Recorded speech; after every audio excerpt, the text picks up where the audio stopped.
Good evening. You're watching the news on Croatian television. The first meeting of Press Club Europe was held at the office of the European Commission's delegation to Croatia in Zagreb today.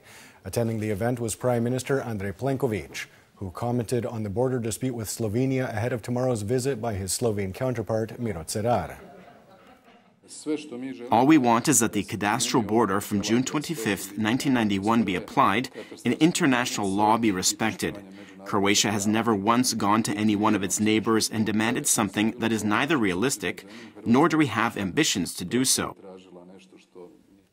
On the margins of a meeting of EU energy ministers, Croatia's Tomislav Ćorić and his Hungarian counterpart signed an agreement for more than €100 million in a non-refundable grant for the construction of a liquefied natural gas terminal on the island of Krk.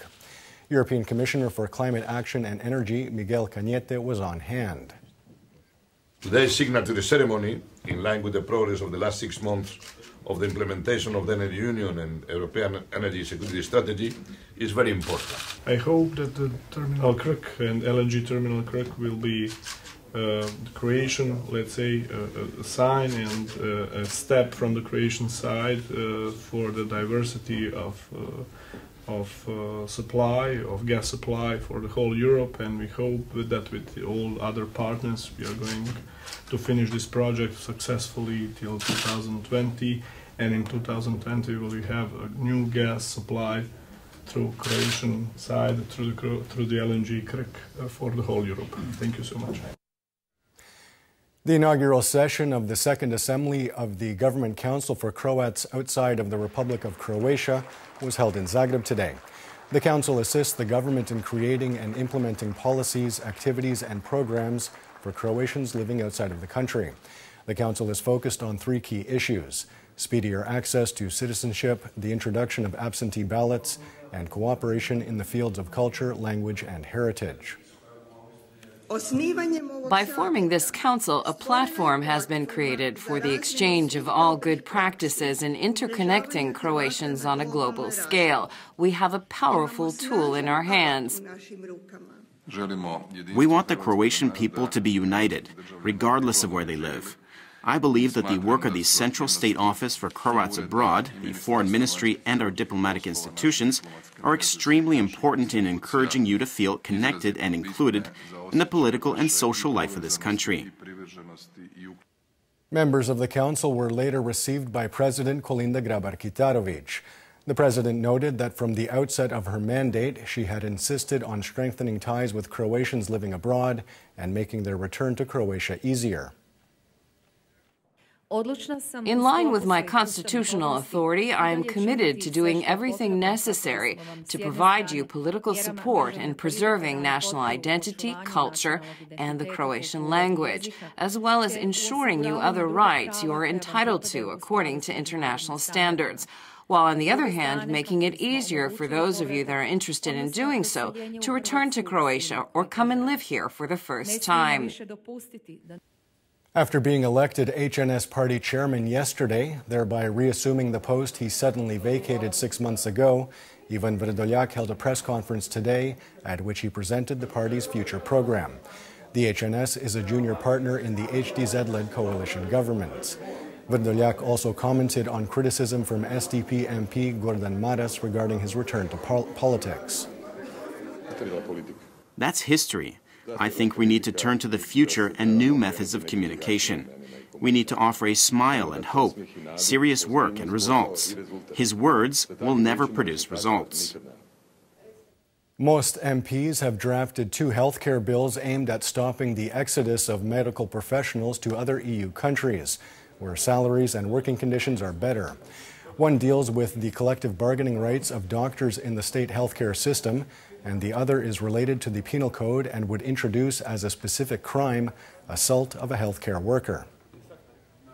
A survey of 1,624 doctors within the hospital system was conducted in 2016, which revealed that 83% of doctors confirmed that they had been the victim of some form of attack, while 17% said that they had been physically attacked. The Construction and Spatial Planning Ministry today issued a call for projects proposals for energy efficiency renovations of public buildings. The new project is expected to create thousands of new jobs in the construction sector. Between 40% to 60% of the cost will be covered by EU funds. However, the units of local and regional government can also apply to the Regional Development Ministry's fund, where they can get financing for up to 80% of the remaining amount. In Split, Commodore Ivo Raffanelli assumed the post of the commander of the Croatian Navy today. Raffanelli had served as the commander of the Coast Guard for the past 2 years. He replaces Rear Admiral Predrag Stipanovic. The honor of captaining this ship we call the Croatian Navy is immeasurable. I lived and breathed this duty and the responsibilities it carried. How successful I was will be determined by my superiors in history.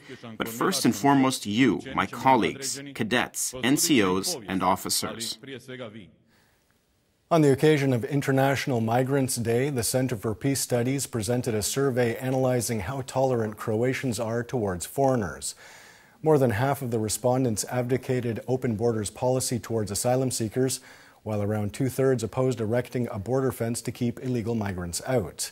The survey was conducted on a sample of 975 respondents. The majority of citizens in this country don't have an aversion to anyone, nor do they fear anyone, and that is a message that the political elite need to hear and act accordingly. Taking a quick look at sports and the 20th round of play in the Domestic Football League. Slaven Belupo and Lokomotiva played to a 2-2 draw today. The game was started on Friday but was cancelled after the first half due to rain. Going into the winter break, Dinamo is first with 50 points, followed by Hajduk and Osijek with 38 and 36 respectively.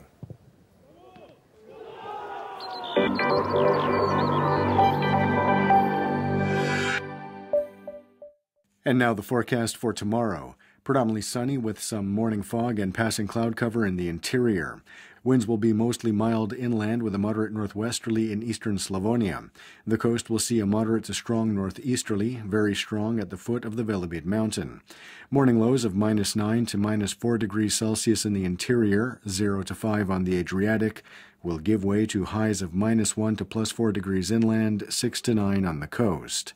The 3-day forecast calls for at least partly sunny skies on Wednesday, warmer with increased cloud cover on Thursday. Temperatures will rise going into the weekend. Partly to predominantly sunny on the coast. There will be a moderate northeasterly and northerly, strong at the foot of the Velebit mountain. Expect colder mornings. Daily highs will increase going into the weekend.